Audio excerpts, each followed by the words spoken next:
IG Datta Karale यांची बदली करण्यात आली आहे हे ऐकून बरं वाटलं. खरं तर हे बदली नाही, निलंबन व्हायला हवं होतं.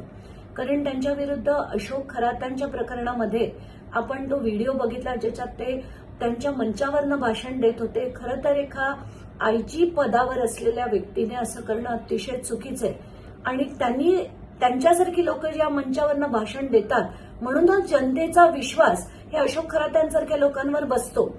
इतकंच नाही तर ते बोलताना सुद्धा ना पदाची त्यांनी गरिमा ठेवली ना सर्व्हिस रूल्स त्यांनी फॉलो केले होते. म्हणूनच मी त्यांच्या सस्पेन्शनची मागणी करत होते. कारण खरात प्रकरण सोडून सुद्धा आयजी दत्ता कराळेंवर अनेक आरोप आहेत. एक सिरियस सीबीआय एन्क्वायरी देखील चालू आहेत आणि कुठेतरी मला असं वाटतं की हे सगळे भ्रष्ट ऑफिसर्स जे आहेत त्यांना या मोठ्या पदांमधनं काढलं पाहिजे.